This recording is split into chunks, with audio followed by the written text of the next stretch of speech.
أعوذ بالله من الشيطان الرجيم بسم الله الرحمن الرحيم يا أيها الذين آمنوا قوا أنفسكم وأهليكم نارا وقودها الناس والحجارة عليها ملائكة غلاظ شداد لا يعصون الله ما أمرهم ويفعلون ما يؤمرون. سورۃ التحریم پارہ نمبر 28 آیت نمبر 6. وعن ابی سعید وابن عباس رضی اللہ عنہما قال قال رسول اللہ صلی اللہ علیہ وسلم من ولد له ولد فليحسن اسمه وأدبه وإذا بلغ فليزوجه وإن بلغ لم يزوجه فأصاب إثما فإثمه على أبيه رواه الباہقی.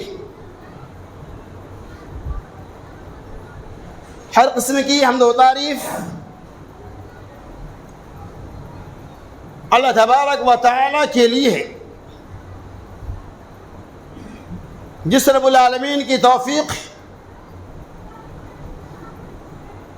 اور اس کے فضل و کرم سے ہمارا صاحب اولاد اور صاحب مال ہیں. بڑے خوش نصیب ہے وہ بھائی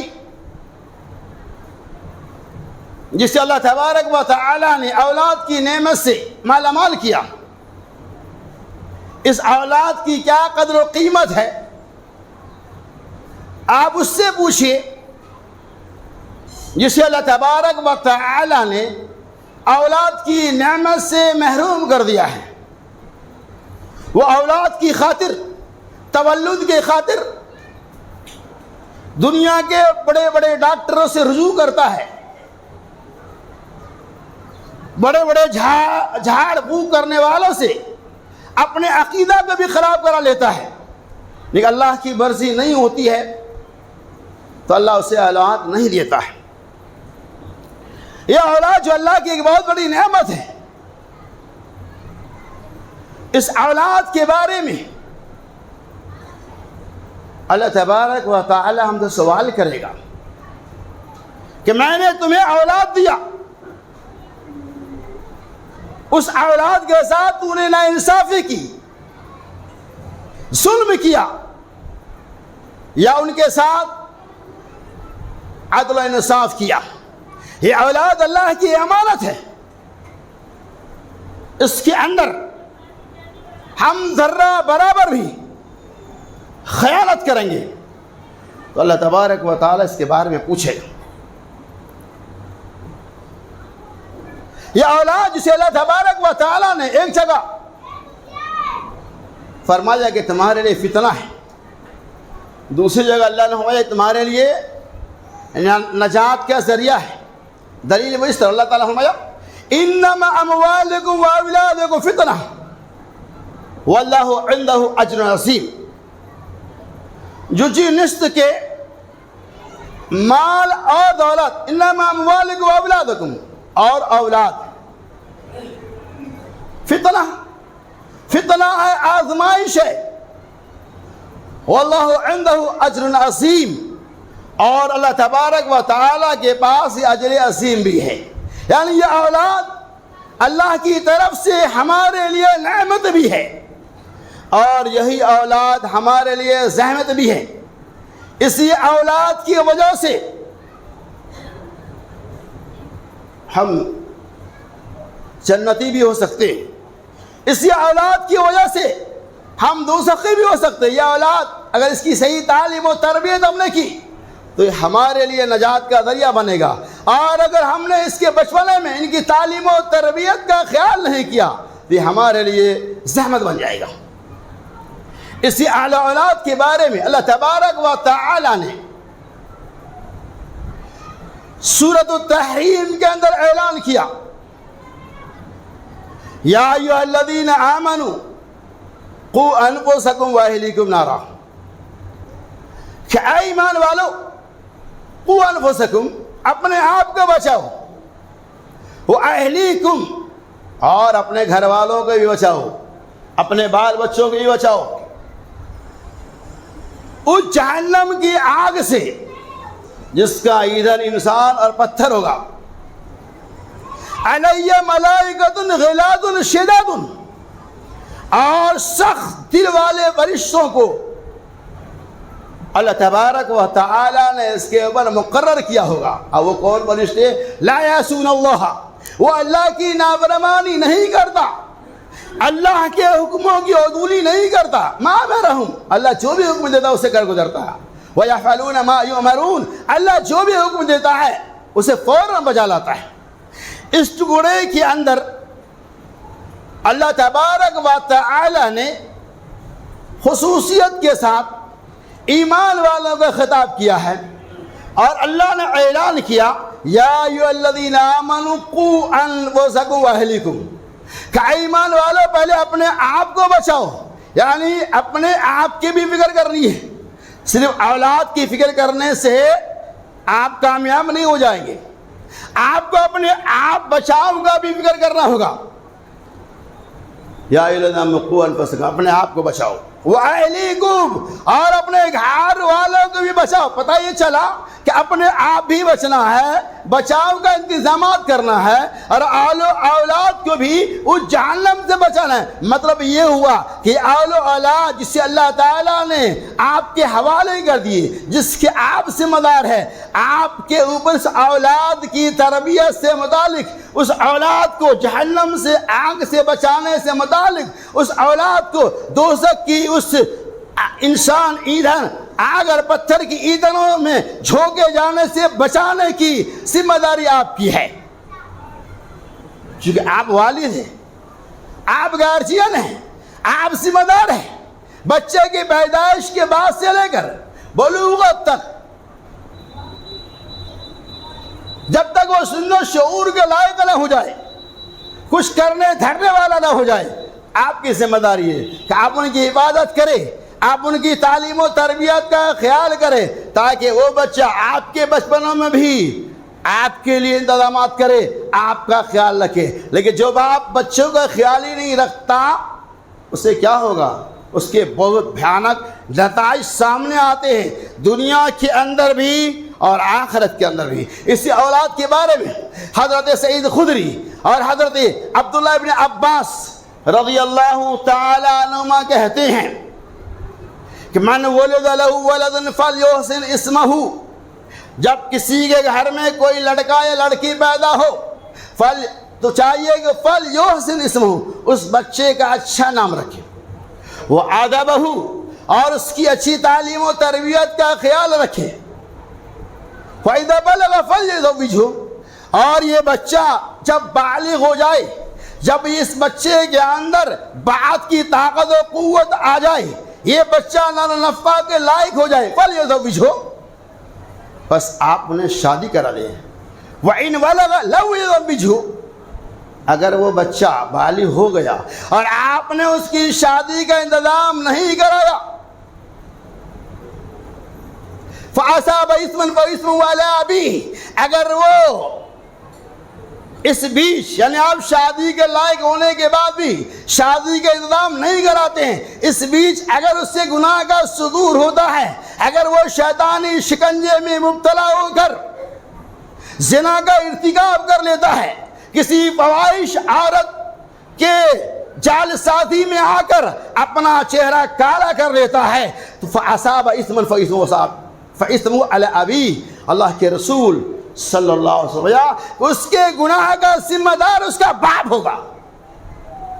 کتنا بہترین پیغام محمد رسول اللہ صلی اللہ علیہ وسلم نے دیا۔ تو پتہ ہی چلا کہ اگر پہلی ذمہ داری کہ من ولد لہ ولد فلیحسن، ہماری پہلی ذمہ داری ہے کہ ہمارے گھر میں لڑکا یا لڑکی پیدا ہو، اس کا اچھا نام رکھے، نام تو رکھنا ہے نا، وہ آداب اور اس کی اچھی تعلیم و تربیت کا خیال کرے۔ پہلے نام رکھنا ہوگا تب تعلیم دینا ہوگا، پہلے تو ہم تعلیم نہیں، پہلے بڑا تو نہیں ہوگا، چھوٹا ہوگا، 7ویں دن نام رکھنا، جیسا حدیث کی دلیل موجود۔ قال رسول اللہ صلی اللہ علیہ وسلم،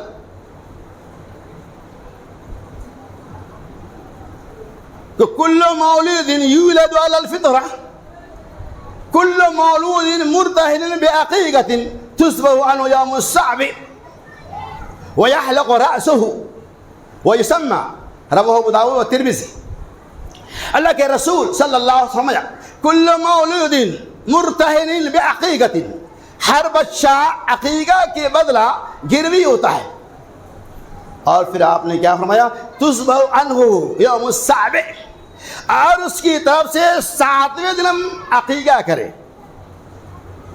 وَيَحْلَقُ رَأْسَهُ، اور اس کے سر کے بال کو بھی نکالے۔ وَيُسَمَّى، اور اسی دن نام کا بھی انتخاب کرے۔ اور عقیقہ کے اندر بھی تساہلی ہے، لاپرواہی ہے۔ جس کے اوپر ضروری ہے، جو صاحب مال ہے، جسے اللہ نے قوت دے رکھا ہے، اسے عقیقہ کا وہ بھی نہیں کرتے الا ماشاء اللہ۔ اور جب دل میں آیا نفس چاہی اور من چاہی عقیقہ مسلمان کرتے ہیں، لیکن مطلوب کیا ہے؟ تذبح یوم الصعب، 7ویں دن اکثر عقیقہ ہے، 7ویں دن ہی کرنا چاہیے۔ تو میں یہ بتا رہا تھا یہ ہماری ذمہ داری، کیا ذمہ داری ہے؟ اس کا نام رکھے، اگر اللہ نے حیثیت دے رکھی ہے تو 7ویں دن کے نام سے عقیقہ کریں۔ اس کے بعد کیا کریں گے؟ وہ آدابہ، تسلسل دیکھیے، اور اچھی تعلیم و تربیت کا خیال رکھیں۔ اور اللہ کے رسول صلی اللہ علیہ وسلم، یہ بچہ جب سمجھنے بوجھنے کے لائق ہو جائے، بولنے کے لائق ہو جائے، اسے کلمہ شہادہ سکھاؤ، اسے کلمہ طیبہ سکھاؤ، اسے لا الہ الا اللہ پڑھاؤ، اس کے معنی اس کے سامنے پڑھو، تاکہ بچوں کے ذہن و دماغ میں لا الہ الا اللہ داخل ہو جائے، اور بچپنے میں جو چیزیں دماغ میں داخل ہو جاتی ہے وہ آخری مرحلے تک رہتی۔ اسی لیے اللہ کے فرمایا کہ بچہ جب بولنے کے لائق ہو جائے تو اسے آپ لا الہ الا اللہ محمد رسول اللہ اشہد ان لا الہ الا اللہ قرآن کی صورتیں آیتیں چھوٹی چھوٹی اسے یاد دلاؤ۔ وہ بچے بچپن یاد کیا ہوتا ہے؟ بہت ساری ماں ایسے ہیں جسے یہ سب کچھ، اس سب سے کچھ لینا دینا نہیں۔ بچے جب بولنے کا لائق ہوتا ہے، سال و 1.5 سال کا، وہ اسی گود کے اندر اس بچے کو وہ مائیں ہیرو ہیروئن کے گانے سکھاتی ہیں، ڈانس سکھاتے ہیں، ان کے سامنے ٹی وی، ان کے سامنے VCR کو چالو کر کے بچوں کو بچپنے سے ڈانس سکھاتے ہیں اور گانا سکھاتی ہے۔ وہ سارے ایسے، اللہ تعالیٰ ایسی ماؤں سے ہمیں اور آپ کو محفوظ معمول رکھے۔ تو اللہ کے فرمایا پہلی ذمہ داری کہ اس کا اچھا نام رکھے اور اچھی تعلیم و تربیت کا خیال کرے، یہ نہایت تربیت۔ اور اسٹیپ بدلتے چلیے آپ، اور کیا فرما سنیے۔ وعن عبد الله بن عمرو بن عاص رضی اللہ عنہما قال رسول اللہ صلی اللہ علیہ وسلم، حضرت عبداللہ بن عمرو بن عاص رضی اللہ تعالی عنہما کہتے ہیں اللہ کے رسول صلی اللہ علیہ وسلم نے ارشاد فرمایا، جب لڑکا یا لڑکی 7 سال کی عمر کو ہو جائے تو اسے نماز کا حکم دو۔ بچے کی عمر 10 سال کی ہو جائے تو اسے نماز واضربہم علیہ وفرقوا بینہم فی المضاجع۔ اللہ کے رسول صلی اللہ علیہ وسلم، جب بچے کی عمر 10 سال کی ہو جائے تو نماز کے لیے اسے مارو اور ان کے بستر کو الگ کر دو۔ یہ ابو داؤد کی روایت ہے۔ اب بتائیے کہ اللہ کے رسول صلی اللہ علیہ وسلم نے صدی سے بات کر کیا پیغام دیا کہ آپ کا لڑکا جب 7 سال کا ہو جائے، وہم ابناء سبع سنین، جب اس بچے کی عمر 7 سال کی ہو جائے تو اسے نماز کا حکم دو، اپنے ساتھ نماز کے لیے لاؤ۔ اور جب وہ بچہ بڑا ہو جائے، 10 سال کی عمر کو ہو جائے تو وَاضْرِبْهُمْ عَلَيْهَا، 10 سال کی عمر میں اس کو نماز کے لیے مارو۔ مارنے کا حکم اللہ کے رسول سرکاری حبیب صلی اللہ علیہ وسلم ہمیں اور آپ کو دے رہے ہیں۔ اب آپ غور کیجئے کہ چھوٹا بچہ، بچوں کو مسجد کے اندر آپ دیکھتے ہوں گے، پریکٹیکل طور پہ آپ دیکھ لیجئے کہ جو ماں باپ بچوں کو بچپنے سے اپنے ساتھ مسجد میں لاتا ہے، وہ بچہ بڑا ہو جانے کے بعد 10 سال 12 سال کے ہو جانے کے بعد خود وہ نماز کا عادی ہو جاتا ہے، وہ نماز پڑھنے والا بن جاتا ہے۔ لیکن جو بچہ کبھی جو ماں باپ اپنے بچوں کو انگلی پکڑ کر اس کے بچپنے میں مسجد کے دروازوں کو نہیں دکھاتا، مسجدوں میں نہیں لاتا، اس کا بچہ بے نماز ہی رہتا ہے۔ سینکڑوں مثالیں ملیں گی۔ تو ہماری کیا ذمہ داری ہے کہ اچھے بڑے بچے کی عمر 5 سال 6 سال کی ہے، چھوٹا ہے، آپ اسے نماز کے لیے لے کے آؤ۔ بچے کچھ حرکتیں بھی کریں گے، کچھ آوازیں بھی نکالے، کرنے دو، وہ بچہ اس کا بچپنا ہے، کرنے کی عمر ہے، کل ہو کر وہی بچہ ٹھیک ہو جائے گا۔ بچوں کو کچھ غلطیاں اور شرارت کرنے کے اسے مار کے بھگانا نہیں چاہیے۔ کیوں؟ اس لیے ہو سکتا ہے کہیں وہ بچہ کل ہو کر آپ کے مسجد کا وہی بچہ امام نہ بن جائے۔ تو لہذا کیا ہماری ذمہ داری ہے کہ ہم نماز پڑھنے کے لیے آئے تو بچوں کو لے کر اچھا کہ بچے عادی ہو جائے۔ تو 7 سال کی عمر میں نماز کا حکم دینا ہے اور 10 سال کی عمر میں نماز کے لیے ہمیں مارنا ہے۔ ان کی اچھی تعلیم و تربیت کا خیال کریں۔ آج ہمارے اندر بہت ساری کمیاں ہیں کہ باپ خود بے نمازی ہے، وہ مسجد کا منہ آگ نہیں دیکھتا۔ بہت سارے ایسے باپ ہے گارجین ہیں جو سال میں ہی آتے ہیں نماز میں، وہ بچوں کو نماز کا حکم دے گا، بچے لوٹائے گا، ارے ابو آپ خود نماز نہیں پڑھتے اور مجھے نماز کی دعوت دیتے ہیں، آپ خود پڑھو نماز۔ اس لیے آپ کی ذمہ داری ہے پہلے آپ نماز کی پابندی کریں، انشاءاللہ وہ بچے بھی نمازی بن جائیں گے۔ بہت ساری گھروں کے اندر جوان خواتین نمازی ہے، دیندار ہے، نمازیں پڑھنے کے لیے جب جاتی ہے تو ان کے بعد چھوٹے بچے جو ہوتے ہیں 2 سال کا 3 سال کا، بازو میں وہ بچہ بھی کھڑے ہو کر ماں کی طرح حرکت کرنے لگتا ہے ماں کو دیکھ کر، لیکن جس کی ماں سجدہ ہی نہیں کرتی ہے اس کا المیہ کیا ہوگا، اس کی کیا حالت ہوگی؟ کیا اس کا بچہ نمازی بنے گا؟ اللہ ماشاءاللہ۔ تو ہمارے ذمہ ہے چھوٹے بچے نماز پڑھیں۔ اور سنو ایک بات، آج چھوٹے بچوں کا مصلی نکل چکا ہے، بچوں کو عادت دلانے کے لیے آپ چھوٹے مصلی بھی دلا تاکہ وہ شوق سے بولے امی میرا مصلی ہے، میں اس میں نماز پڑھوں گا۔ چھوٹا مصلی اسے دلا دو، 100 روپیہ خرچہ کرو مصلی کے پیچھے، اس مصلی کو دے کر چھوٹا بچہ شوق سے اپنا مصلی پہ نماز پڑھے گا اور وہ نماز کا عادی بن جائے گا۔ اور یہ بچہ جب آپ کے لیے دعائیں کریں گے تو اللہ تبارک و تعالیٰ آپ کی دعاؤں کو قبول کر لے گا۔ تو اولاد کی تعلیم و تربیت کا ہم خاص خیال کرے، ان کے بچپنے کی زندگی کو ضائع اور برباد نہ کرے۔ اور چلیے آگے، اللہ کے رسول صلی اللہ علیہ وسلم فرماتے ہیں کہ اللہ تبارک و تعالیٰ بندوں کے بارے میں کہے گا کہ یہ بندے ایسے ہیں جن کے درجات کو اللہ تبارک و تعالیٰ بلند کر دے گا، اور وہ بندہ جنت میں کہے گا کہ اے رب العالمین میرے درجات کو بلند کیوں کیا گیا، میرا مقام کو کیوں بڑھایا گیا؟ اللہ تبارک و تعالیٰ کہے گا تیرے بندے نے تیرے پیچھے تیرے لیے مغفرت کی دعا کی ہے۔ یہ مسلم احمد کی صحیح روایت ہے۔ اسی دعا کی نتیجہ میں، اسی دعا کی وجہ سے اللہ تبارک و تعالیٰ نے آپ کے مقام کو بلند کیا ہے۔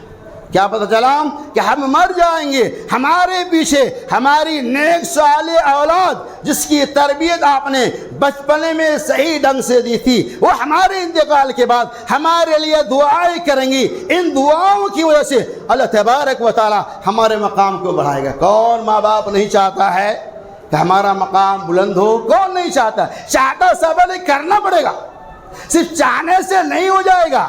آرزوؤں سے جنتیں نہیں مل جاتی ہے، جنت کے لیے جفا کشی کرنا، محنت کرنا، اعمال کو انجام دینا ضروری ہے۔ ایسے بچہ ایسے ہی نہیں بن جائے گا، ایسے بچہ کو اپنی زندگی میں آپ کو تیار کرنا ہوگا، دیندار بنانا ہوگا، اچھی تعلیم و تربیت کا خیال رکھنا ہوگا۔ اور اگر آپ نے خیال نہیں رکھا کہ اتنا بھیانک آپ کے ساتھ انجام ہونے والا ہے، وہ آپ کو وہاں بھی معلوم پڑے گا اور یہاں بھی معلوم پڑے گا۔ تو کیا پتہ چلا کہ یہ اولاد جو ہمارے لیے صدقہ جاریہ ہے، اور یہ دعائیں کریں گے، ہمارے نام سے صدقہ و خیرات کریں گے، مساجد و مدارس میں تعمیر کریں گے، ہمارے نام سے صدقات وغیرہ نکالتے رہیں گے، ان صدقات اور خیرات کی بنیاد پر اللہ تبارک و تعالی ہمارے مقام اور شان کو بلند کرے گا۔ لیکن اولاد اگر نیک نہیں ہے، اولاد بددین ہے، اولاد اگر چور اور ڈکیٹ ہے، اولاد لٹیرا ہے، گھسوٹ لٹیرا ہے، اولاد شرک کرنے والی ہے، تو اس کا ایک انجام آپ کو بھگتنا پڑے گا۔ آئے سنیے، ایک آدمی امیر المومنین عمر بن خطاب رضی اللہ تعالیٰ عنہ کے پاس جاتے ہیں، اور اے امیر المومنین، دیکھیے آج ہمارے پاس بھی آتے لوگ نا، مولوی صاحب ایک تعویذ لیتے، کیوں؟ ارے میرا بچہ میری نہیں سنتا ہے۔ ارے تو نے اس کا سنا کیا؟ مولوی صاحب میرا بچہ بگڑ گیا، کماتا ہے مجھے دیتا نہیں، میرا بچہ بس مجھے گالیاں دیتا ہے۔ ایسی شکایتیں آج بھی آتی۔ ایسے ہی امیر المومنین عمر بن خطاب رضی اللہ تعالیٰ عنہ کے پاس ایک آدمی جاتا ہے اور کہا اے امیر المومنین، میرا لڑکا میری نہیں سنتا، مجھے کچھ نہیں دیتا، میرے حقوق کو ادا نہیں کرتا۔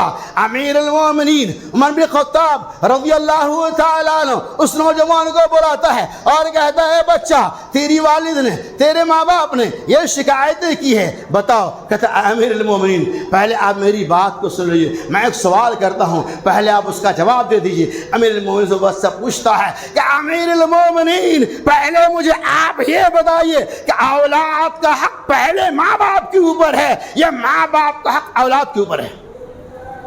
امیر المومنین جواب دیتے ہیں اولاد کا حق ماں باپ کے اوپر پہلے ہے۔ ارے ابھی تو پیدا ہوا تو اس کے اوپر ماں باپ کو وہ کیا ہوگا؟ بڑھے گا، پلے گا، پڑھے گا، لکھے گا، بڑا ہوگا، کام کرے گا، تب تو باپ کے حقوق کو پہچانے گا۔ امیر المومنین کہتے نہیں، پہلے بچے کا حقوق ماں باپ کے اوپر ہے۔ اس کے بعد اس نوجوان نے کیا کہا؟ ٹھیک ہے سنیے امیر المومنین، میرے والد نے ایک مجوسیہ عورت سے شادی کر لیا۔ نمبر 2، میرا نام میرے والد نے گوبریلا رکھ دیا۔ نمبر 3، میرے والد نے مجھے بچپنے میں تعلیم و تربیت کا خیال نہیں کیا۔ گوبریلا کسے کہ مجوسیہ جانتے ہیں آپ؟ سمجھ گئے؟ گوبریلا مطلب گوبر سے بھرا ہوا۔ امیر المومنین تو کیا پتہ چلا کہ والدین ماں باپ کی پہلی ذمہ داری ہے کہ اولاد کا اچھا نام۔ اور چلیے آگے، ہم اپنی اولاد کی تربیت کا خیال بچے کے بگڑنے کے بعد کرتے ہیں، لیکن کتاب و سنت کی روشنی سے پتہ ہی چلتا ہے اولاد کی تربیت کا خیال اس کی ولادت سے پہلے، اس نوجوان کی شادی سے پہلے کرنی چاہیے۔ نہیں صحیح بات آئی؟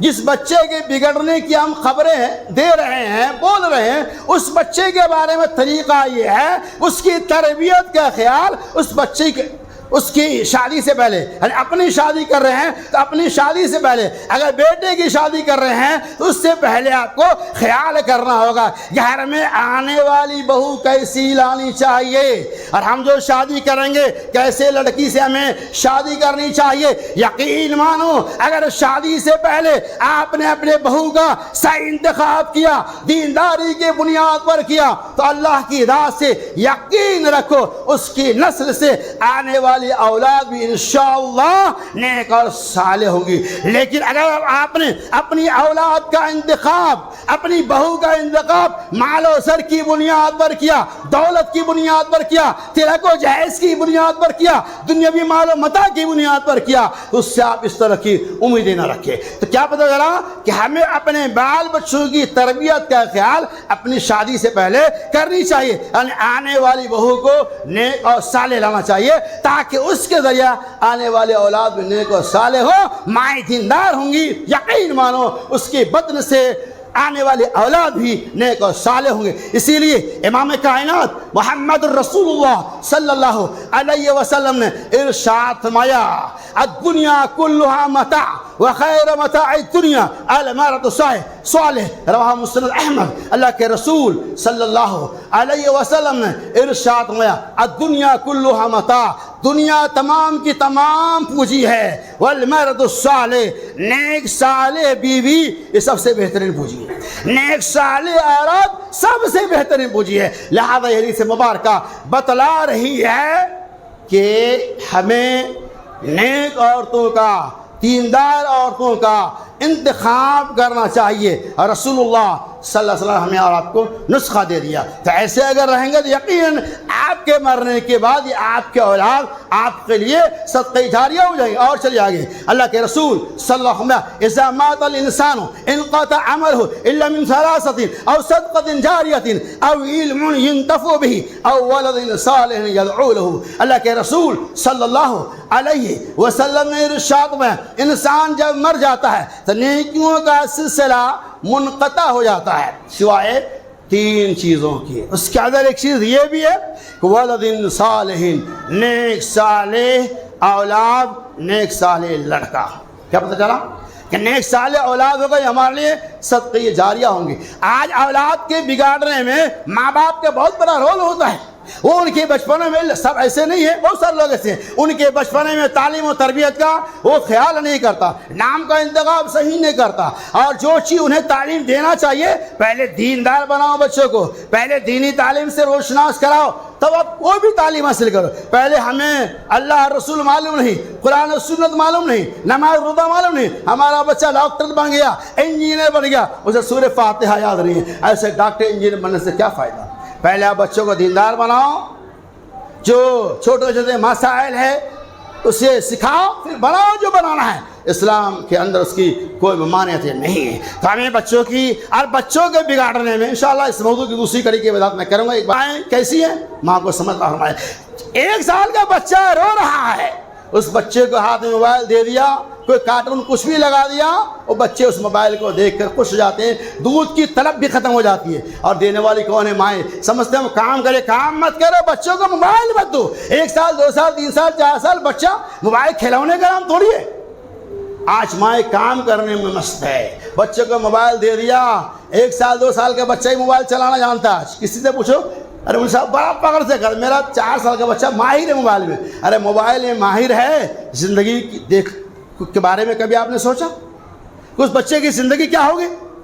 اس 4 سالہ بچہ موبائل میں کیا کیا دیکھ رہا ہے؟ اس اللہ سے دعا کہ اللہ تبارک و تعالی ہمیں اور آپ کو جو اللہ نے اولاد دیا ہے اس نعمت کی قدر و قیمت کو سمجھیں، اولاد کی صحیح تعلیم و تربیت کا خیال رکھے، اولاد کو بگڑنے سے بچائے، اولاد کو آوارہ اور ناکارہ بچوں کے ساتھ کبھی بھی نہ رہنے دے، اولاد کے ساتھ آپ محبت اور ہمدردی کا ثبوت پیش کرے، اولاد کی صحیح تعلیمی و تربیت کا خیال کرے۔ اللہ سے اللہ تبارک و تعالیٰ سنی ان تمام باتوں کے اوپر ہمیں اور آپ کو عمل کرنے کی توفیق رفیق فرمائے۔ آمین۔ وآخر دعوانا ان الحمد للہ رب العالمین۔